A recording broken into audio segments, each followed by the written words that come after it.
Now, today, we're going to be diving into 4 different questions on this money Q&A. The first one is going to be, what's your view on taking vacations while also building wealth? I'm going to give you some considerations to think through on that one. Number 2 is, why should you do your online shopping this holiday season with credit cards and not debit cards? And we're going to talk through some of those options there, just some things to think through. That's not for everybody, but we'll talk through that process. Then how long do you keep money in index funds, and when do you practically take money out? We're going to talk through that process. And then lastly, any tips to stop obsessively checking your finances? That's going to be question number 4. And then obviously, we're going to add in Health Corner as well at the end of this show. Health Corner is just a bonus, some health things that I am doing, from exercise to nutrition to diet, all those different things. So this is an action-packed episode. So without further ado, let's get into it. What's your view on taking vacations while also building wealth? As a family, we love, in all caps, to travel. It's a non-negotiable. And some wealth advisors, cough Dave Ramsey, hate vacations. Okay, this is a fantastic question, and honestly, I could probably do an entire episode on this question, but I think this is a really, really important thing to think through. A lot of people out there are looking to build wealth, and they may say to themselves, hey, I want to also be able to take vacations. How can I do that? I really, really value vacations. There are other people out there who say you shouldn't take any vacations until you've made it. And for that second camp, that you shouldn't take any vacations until you made it, I could not disagree more, especially if vacations are something you value.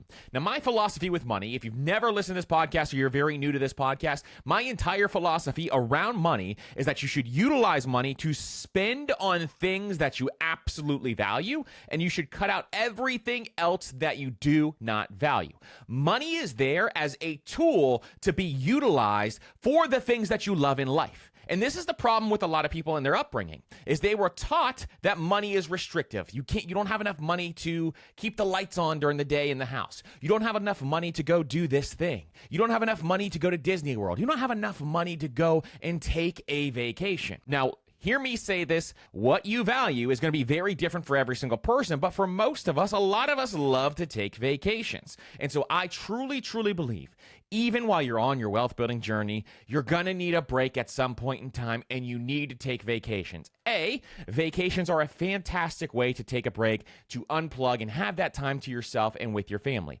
B, they are the memories that you are going to remember forever. If you have young kids, or if you have kids who are in your life, you are going to remember those memories. You're not going to remember saving the extra dollars to pay down debt, or saving those extra dollars in order to put them towards different various things. Now, that is a huge, huge caveat. Number 3 is vacations allow you to see new things. You have new experiences, especially if you travel internationally. You're going to see all these various things. I have made a bunch of different business decisions while taking vacations because I see how people operate differently. So just those 3 caveats alone are things that, hey, I know that I truly, truly personally value vacations. And so this is the biggest thing. Now, one question to ask yourself is, if I take this vacation, what is the trade-off? For example, if I take a $3,000 vacation and take my entire family somewhere, what is the trade-off if I'm in really, really high interest debt? That is one big thing. Number 2, are you going to go into debt to go on vacation? Now, on that number 2, if you're going to go into more debt to go on vacation, it's probably not the wisest decision in order to plan out that vacation. Maybe you can do some fun local things with your family, or spend time with your family in a bunch of different ways. But if you're not going to go into debt or credit card debt or anything like that, there is nothing wrong with taking a vacation. You got to prioritize what you value in life. And I'm going to kind of talk through this so that you can understand, hey, it doesn't even have to be a vacation on a budget. A lot of people will say, hey, yeah, go on vacation, but it's got to be a vacation on a budget.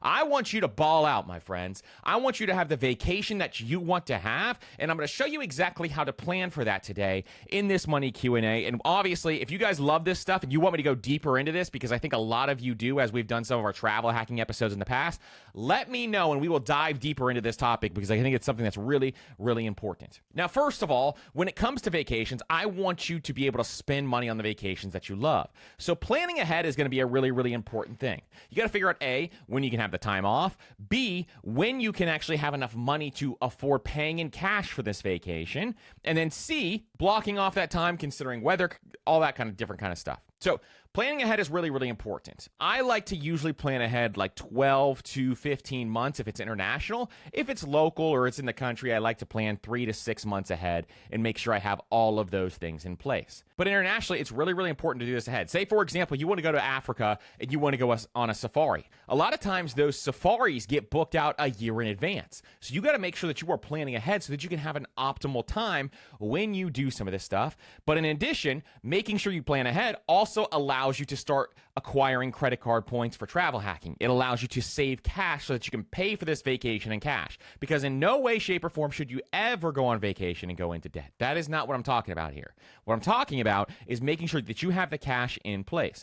Now, the next thing you want to do is obviously choose that destination. Now, when you choose your destination, you want to select a location that you've always either wanted to go to, but part of the fun for me is kind of going through the geography and saying, hey, where exactly do we want to go across the country? Let's think through this for a second. What are some places that are our dream experiences? And then you can work backwards from there to find some of those locations. Now, if you want to have a top-of-the-line experience, using people like travel advisors or people who have been to that location before is another great option. Now, if you want to plan it yourself, if you're a type A person, my wife is very type A when it comes to vacation. She blocks out every single hour when we go on a vacation. I'm more of the person who just likes to show up and wander around for a while, but she is very type A, so our entire day is mapped out. She is that person in the relationship. So if that is who you are, making sure you utilize either travel advisors to help you out with that, or if you just like doing that stuff, then going through that process is going to really help you, and that is why it's really, really important to have this longer out as well. And then budgeting out for these experiences. This is really the key point that I want to make sure that you note here is A, you want to make sure you look far out ahead so that you have the travel in place in cash, or you have the points available for that travel. And then in addition, you want to look at the experiences, because what happens is a lot of people get there and they get the stay and they have the cash for that. And then they go through the experiences and all of a sudden they didn't save enough money for those experiences, because once you get there, it's still very expensive depending on where you're going. For example, if you go to Disney, you know that's the most expensive place in the world. But Disney also is an amazing experience for your kids. And so when you go through that process, you got to make sure that you have enough money walking around cash, as they used to call it, when you get to that location at that point in time. So budgeting out for that is also very, very important. And I would overestimate that. Typically, you usually will end up spending more. And if you do spend less, then you can roll it over to the next vacation. So here's how I kind of set up for that, is I think through all of these different things: flights, hotels, and how much I'm going to spend on experiences and how much I'm going to expend on dining. Those 4 different things.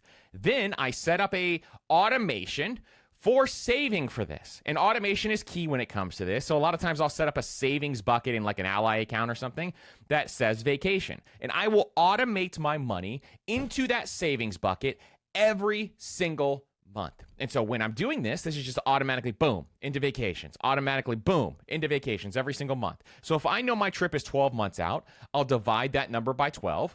Whatever I added up for dining, for the hotels, for the flights, and for the experiences, I'll figure out what that number is, and then I'll divide that number by 12, okay? So an example of this is, say I want to take a $4,000 vacation. Your boy wants to ball out a little bit. And so we're going to go down, and we're going to take this $4,000 vacation, but it's going to be in 12 months from now. I'm not going to do it right away. I'm going to start booking it in 12 months, and we'll take the vacation in 14 months. So when we go ahead and we do that, what I do is I automatically transfer $250 every single month from my checking account when the money hits my checking account into that specific account for vacations. And so this is going to really, really help you just automate this process. You don't even have to think about it. You don't have to have your willpower in play. This is the power of automation. Then 12 months down the line, you're going to be doing that, and all of a sudden, boom, the money's just there. And there is power in having the money just there. Now, there's one obvious caveat to this, is when you're planning this process, what type of hotel do you want to stay in? What type of airline do you want to take? Do you want business class? Do you want first class for all my ballers out there? Do you want to stay in a really nice hotel, or are you okay with the mid-tier Hampton Inn like I am? So it just kind of depends on what you really, really like and what you're really, really interested in, and making sure you budget that out correctly. Now, I'm going to tell you right now. There is nothing wrong with not trying to save money on these experiences. trying to find the budget hotel. If you love luxury hotels, stay in the luxury hotel, but budget the cash so that you can stay in the luxury hotel. If you like to have more room on your flights like I do, I'm 6'4". I like to have more room in my flights. The other day I took a flight and the guy reclined his seat into my knees and I could not move for the entire flight. So your boy likes to have business class, or he likes to have more room when I'm sitting on these flights. So this is really, really important to me to have more room so that I'm comfortable, especially when we're traveling internationally. A 15-hour flight is no fun if you're crammed into that seat.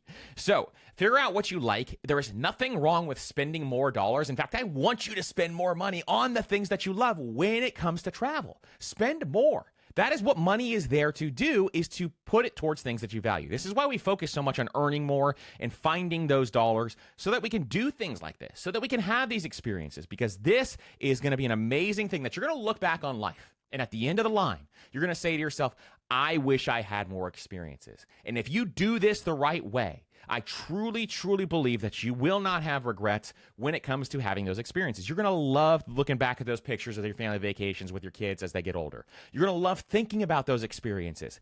This is something that I think is truly, truly fulfilling, and it is one of the best things that you can do. Now let's talk about travel hacking for a second, because we're talking about paying for this thing in cash, but we also can utilize other tools that we have in place, which is like travel hacking, credit card reward points. So if you've ever had trouble with credit cards in the past, this is not for you. And if you're in credit card debt, then this is also not for you, or any other high interest debt.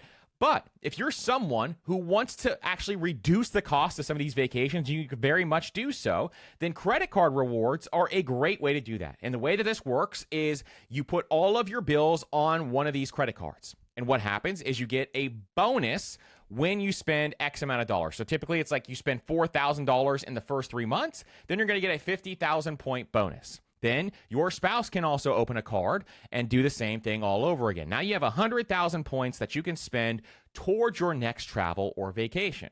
Well, 100,000 points, depending on who it's with, can be all worth all the way up to like $2,400 if you do this right. And so having this in place, that reduces significantly your travel and your vacation. So understanding how to travel hack can get you a ton of free trips. My wife have traveled for free all over the country. We have 2 episodes on travel hacking. One is a solo episode with me explaining how it works. We also have a second episode with Chris Hutchins from the All the Hacks podcast, a very good friend of mine, who also kind of explains through some of this, some of his favorite cards, some of the trips that he took. So we have a bunch of different episodes on that. If you want to learn how to travel hack and you want to hear more about that, check out those episodes. Or I also have a 5-day email course that drips out a different email every single day, just teaching the basics of travel hacking. And I also give you my favorite credit cards. If you want to see my favorite credit cards, I will link them up down below as well. It actually helps support the show. If you book your credit cards through our link, it helps you support the show there. So really, really appreciate it. If you guys are looking for credit cards, reach out to me and ask me about credit cards. I've had some people do that via email in the past. We can talk through anything you think and the cards that I like as well. So travel hacking is really, really cool. I think it is one thing that if you have never heard of or you're not taking advantage of it, utilizing those credit card points can save you thousands of dollars every single year and thousands of dollars on trips. So really, really cool stuff there. If you want to check them out, though, we'll link them up down below. And so this is my philosophy on vacations, is I think you should, if you value vacations, you should spend as much money as you possibly can on these vacations, as long as it makes sense for your life. If you are really, really deep in credit card debt and that thing is piling up every single month, then maybe you lessen the amount of vacations that you take. But if you are completely high interest debt free, I don't care if you have a mortgage or something that's a really low interest debt, but if you're high interest debt free and you love vacations and you want to travel the world, you're young, you don't have kids yet, because the kids are a big difference maker when it comes to traveling the world, then I think you need to take advantage of it. I think you need to go for it, especially if you truly, truly value traveling. Now, as your kids get older, you can take them more places. A lot of folks who are listening have kids who are in middle school or high school, and that is really easy to take them all over the place. I have a 2-year-old and a 5-year-old at the time recording this, so the 2-year-old is a little bit difficult to travel with. The 5-year-old is actually much easier to travel with, and so we take vacations where we can either drive with them or maybe have just shorter trips. And so that's the phase of life that we are in now. But as they grow older, we are going to take them all over the world, and that's the entire plan for us. So I hope this answer helps, and I think we may have to make an entire episode on this because I could go on this forever. Next one is love your episodes on protecting your finances. Why should you do your online shopping with credit cards and not debit cards, especially when you're shopping online during the holiday season when fraud is higher? Okay, this is a great question. And when we go through this, one big thing I want to caveat here is there is a difference between a debit card and credit card in terms of protection. Now, debit cards have become significantly better when it comes to protecting you against fraud. But credit cards are still significantly better in making sure you 100% get that money back, specifically if that is what their guarantee is. So credit cards have better fraud protection, okay? They often offer that better fraud protection, even though debit cards do have fraud protection. So if your credit card information is stolen or it is used fraudulently, you are typically not responsible for unauthorized charges. But with debit cards, a lot of times your liability on those charges can be higher. So say, for example, you go out there and you have a debit card and you have a credit card, and both of them get stolen, and the person who stole each of them spent $5,000. Well, on a credit card, typically you're going to get that $5,000 back. On a debit card, maybe you'll get $3,000 back, however much they can kind of recover, plus some. And then $2,000 is still kind of sitting out there waiting until they figure it all out before they give it back, which is number two, meaning that they're holding your own money hostage. So a lot of times, even when there's these disputes going on and your money gets stolen out of a debit card, in cases of fraud or disputes, your money is tied up until the issue is resolved. Whereas with credit cards, you get your money right back because it's not your money you spent. You're going to pay off that card over that time frame. But when it comes to debit cards, they're actually pulling money out of your checking account. So your money is held hostage, and it's just sitting there until you actually get that money back. So it's really, really important to kind of consider those two things. Now, even with some of these caveats, if you've had problems with credit cards in the past, I don't think you should have a credit card if you have been in credit card debt and you just cannot control yourself. A debit card is still better for you to pay for things online because you still get some fraud protection, and it's enough to at least get resolved for the majority over time. It might take you longer to get your money back over that time frame. But another thing is building up your credit history. Having your credit cards in place helps you build up your credit history. You get rewards programs. And when you have a debit card, you have overdraft risk. So if you're a person who has had a ton of overdraft over time and you've paid a ton of overdraft fees, a lot of people are like, well, that's not me. But there is billions and billions of dollars spent every single year on overdraft fees. That number goes up every single year, surprisingly. And so making sure that you don't have that overdraft issue is going to be really, really important. But if you do have that overdraft issue, that means you don't have the money in the account. I don't advise you to have a credit card. I'm just saying you got to really, really think about that and consider that over that time frame. And then speed of resolution is the other big one. So speed of resolution means that if my money is just hanging out there, how fast can I actually get it back? With a debit card, like we said, it's going to take a little bit of time, but with a credit card, you can really get this resolved really quick. So especially during the holiday time, if you have the option to go with credit card or debit card, I go with credit card as almost with every single online purchase, just because of that extra ounce of protection. And so I think that's really, really important. Now, one of the best ways to protect yourself online, if you've ever listened to this podcast or heard me talk about this, is removing your personal information online. And I love this product. If you've been listening to this podcast for a long time, I love Delete Me. Delete Me is a service. And I love this service if you listen to this podcast for a long time. Delete Me is a service that will actually remove your personal information online. So a lot of times you go out there and you will see data brokers who have your information online, and you may be able to Google yourself in parentheses, for example, and you'll see your information all over the place, your address, your name, your phone number. And so that's these data brokers that have your information on their websites. Well, what Delete Me does is they go to these data brokers and they say, hey, get this person's stuff off your website. They did not authorize for you to have it on your website, and it needs to be removed. And for a really, really low price per year, they actually do this for you. I tried to do it myself, and the time I tried to do it myself, it took me hours and hours and hours. So Delete Me literally saves you hours and hours and hours. And on average, they save people 40 to 60 hours per week just by removing this personal information. So it is an amazing, amazing service. It is one that the reason why we talk about it so much on this podcast is because it is something that I use and I truly, truly believe in, is protecting your information online. Most people don't talk about protecting your information online. We do here because your personal information, when it comes to privacy, means that you are protected, because protecting your personal information and protecting yourself online when it comes to privacy is incredibly important to protecting your wealth and protecting your money. So if you want to try out Delete Me and get that information removed online, you can use the promo code PFP, and that will actually save you some money on the Delete Me service. And it is honestly one of the best ways to protect yourself online is removing that personal information. And you can also check the link up down in the show notes as well. And you can use the promo code there in that link. The next one is, how long do you keep money in index funds, and when do you practically take money out? So this is a fantastic question, and one big thing I want you to understand is here at the Personal Finance Podcast, anybody who's been listening for a long time knows that we are long-term investors. And long-term investors are folks who typically buy something to hold it for a very, very long period of time. Now, for me specifically, I don't buy a single thing unless I plan on holding that investment for at least 10 years or longer. Warren Buffett said it best, if you're not willing to hold a stock for 10 years, don't even think about holding that stock for 10 minutes. And that is exactly how we think here as well. I think it is really, really important to, if you're going to buy an index fund, you want to hold it for the long term. And when do I practically take it out is here's the answer to that question is I have never sold an index fund, specifically if I bought that index fund in order to have in retirement.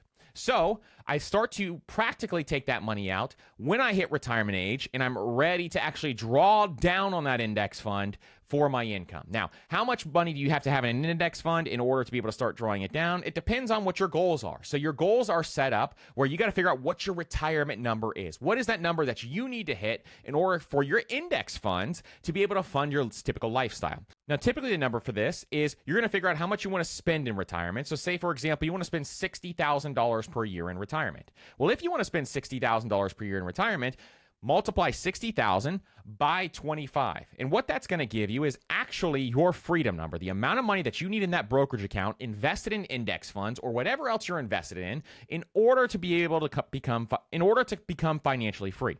And so $60,000 per year multiplied by 25 is $1.5 million. So if you have $1.5 million invested, that means that you can draw down 4% every single year, which equals $60,000. And so when you get to that number, you have that number in place of $60,000 per year, and you hit that $1.5 million mark, you are financially independent, my friend. And that is when I would practically start taking money out if I wanted to be financially free and did not want to work anymore. That is how I would do it. And I would take it out, 4% every single year, and then you adjust for inflation every year thereafter after year one. So year one is 4%. And if the inflation rate, and then you adjust by the inflation rate in year two, and then you adjust by the inflation rate again in year three, and so on and so forth. So that is how it works, and that is how you set up, how long you practically take it out. I'm going to be holding index funds for the next 30 to 40 years because I like what I do, and I like the businesses that we own. And so when it comes to this, I'll be doing this for a longer period of time, most likely than most people. But for folks who are in the corporate world, for example, if you want to retire in 10 years or less, you hold your index funds until you have enough money in there with your freedom number, and then you start drawing it down over that time frame. If you draw it down early, you are interrupting compound interest unnecessarily, and that's the last thing you want to do. You do not want to interrupt compound interest unnecessarily. You want to make sure that you keep those dollars invested so they can start working for you, spitting off more cash, growing that portfolio so that you can reach financial independence as fast as you possibly can.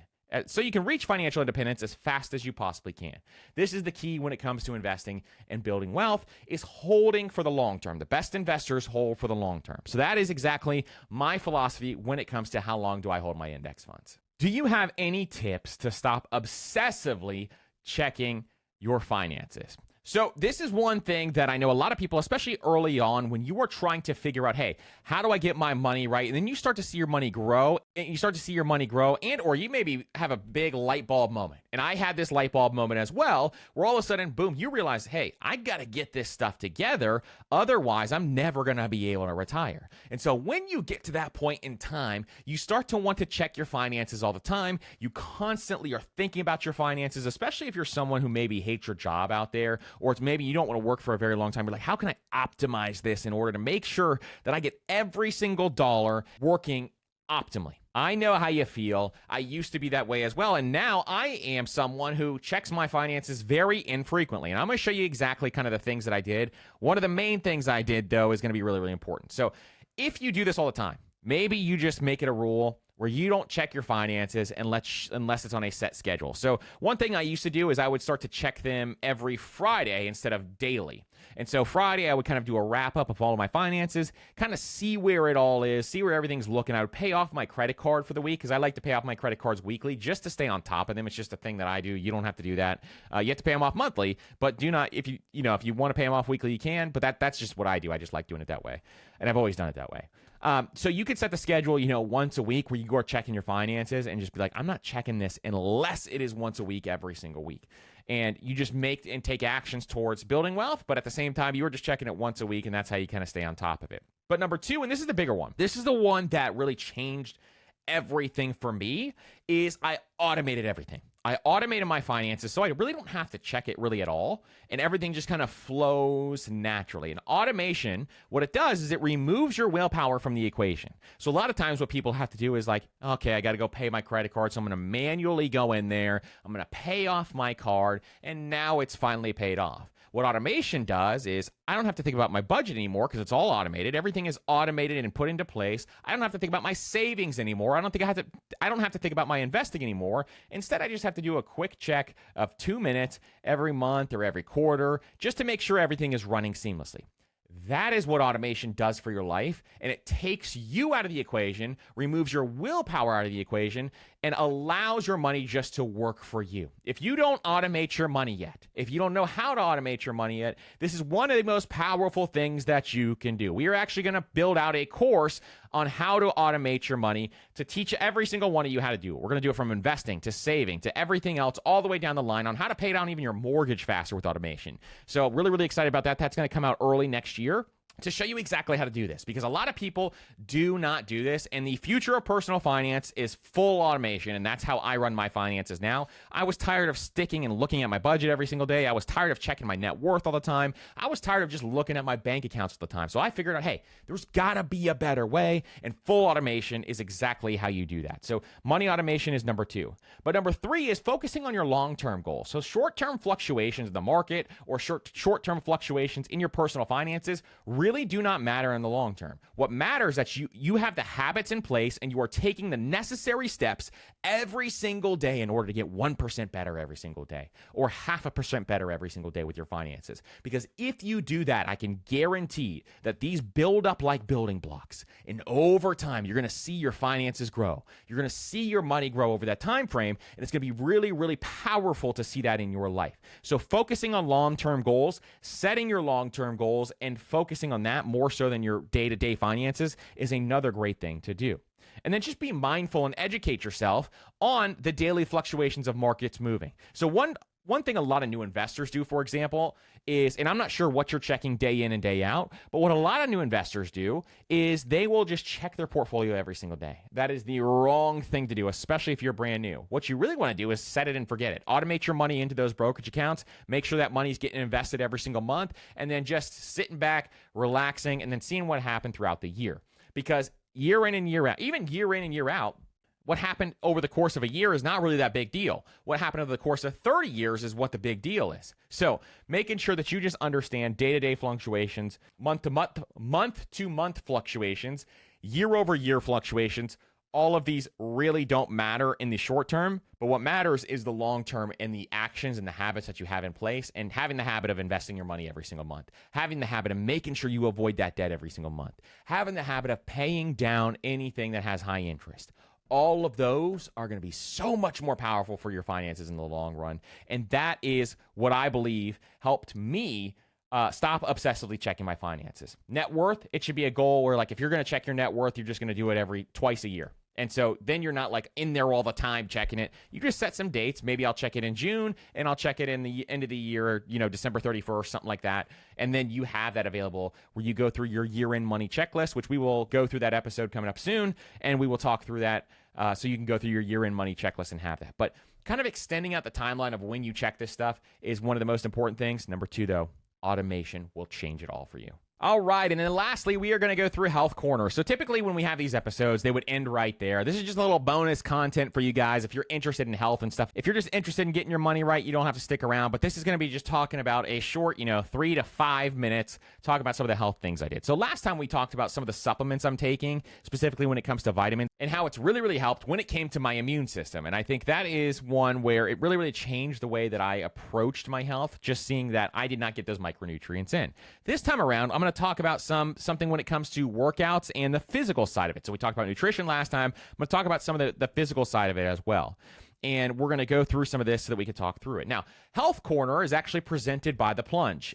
And if you've never heard of The Plunge is a cold plunge. They sent me one. This is like a godsend to me, where I get in this thing every single day when I am crashing, and I get in the cold plunge for 2 to 3 minutes. The longest I ever did was 20 minutes, and honestly, I felt it in my muscles when I did it for 20 minutes. But I get in this thing for like 2 to 3 minutes every afternoon, and it just, boom, wakes me up instantly. Now, in the morning, a lot of times what I'm doing now is I'm sticking my head in that thing, too, when I first wake up, and it just gives me that jolt of cold where it also wakes me up. So I'm using it for a bunch of different things. And we have friends come over, and we get in the cold plunge. We had our fantasy football draft party recently at my house, and every single person who was in the league got in the cold plunge, and it was pretty fun to kind of go through that.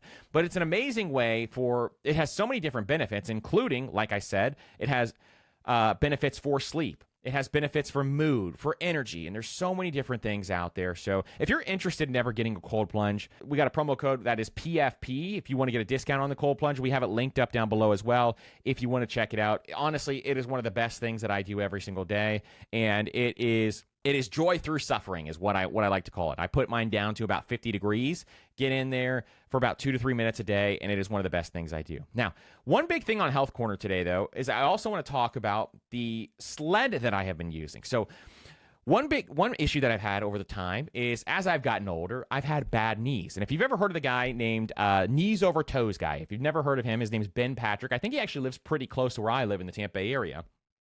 And he's someone who, if you ever have bad knees, you're going to realize even as you get older, you need to start to bulletproof your knees. You need to protect those joints because even as you age, maybe you don't have bad knees yet, but once you get to your 30s, 40s, 50s, 60s, everybody starts to have knee pain. And there's exercises that you can do to prevent that knee pain. And one of the best things I did, I tried a bunch of different stuff to try to prevent knee pain, and my knees were hurting so incredibly bad. I played basketball for years and years and years in football, and so I just had knee pain from playing those two sports. And so once I got to this point where my knees were just killing me, I couldn't even do squats anymore at the gym, then I said, I got to do something about this. So finally, I tried everything out there in the book, and then I landed on actually sledding backwards. Now, if you don't know what a sled is, you can get them flat, like a cheap version, where you can get them at like Titan Fitness, for example. They have flat sleds where you just put weights on top, and you have a strap around your body, and you can walk forwards or backwards. You see a lot of NFL players using these, or a lot of different athletes using these, where they're pushing them or pulling them.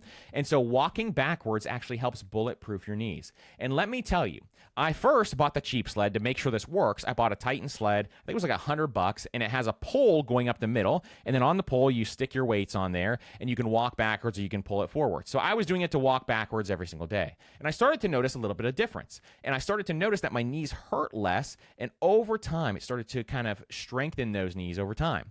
Then I got a torque tank. And if you don't know what a torque tank is, it is a sled that is on wheels, and it has rubber wheels, and it is a sled that is completely silent. And the way that it works is with magnetic resistance. So it already has resistance inside the sled. You don't have to put weights on it. You can put weights on it to hold it down, but it already has the resistance inside the sled. And it is a really, really nice piece of machinery. And I started doing this thing every single day. And let me tell you, walking backwards, if you have knee pain, this is the reason why I'm kind of doing this, because if you have knee pain out there, this solved my problem, and nothing else would, is I walk backwards every single day with this sled. Now, the sleds are not cheap. They're hundreds of dollars in order to buy this sled, but at the same time, if it's going to solve your knee pain, it is worth every single penny, and this is a great example of utilizing money to bring you value, because this brought me so much value. I put it off for so long because those sleds are so expensive, but now I am so incredibly happy that we did this, because now my knees don't hurt. I can squat again. I can do leg day again. I can go out and play pickleball whenever I want. I can go play basketball with friends or whatever else. And these are things that truly change the way that I operate my day. Even like just getting up and playing with my kids, now it's actually much easier. This sounds like an ad for a torque sled, but honestly, it's just a product that I love. So this is something I've been doing a lot, is utilizing the sled, walking backwards. So if you have knee pain or anything like that, it is a great, great option for you to use. Listen, hope you guys enjoyed this episode of Money Q&A. If you guys have any questions, please make sure to reach out to me. My entire goal is to bring as much value to you as possible and to solve your financial problems for you. I want to help you through this journey, help you through your personal finance and financial independence journey. My entire goal is to help you. That is what I want to do. So if you have questions, please reach out to me. We can either make videos on this or we can put them on these money Q&As and make sure that we are helping you solve your problems. Or if it's a really quick answer, I'll just answer you right there on Instagram, on email, or anything else. So thank you guys so much for listening to this. Thank you for investing in yourself, because that's exactly what you're doing when you're listening to this podcast, is you're investing in your future self. And it is amazing that you took the time to do so. Thank you guys again. I hope you have a great week, and we will see you on the next episode.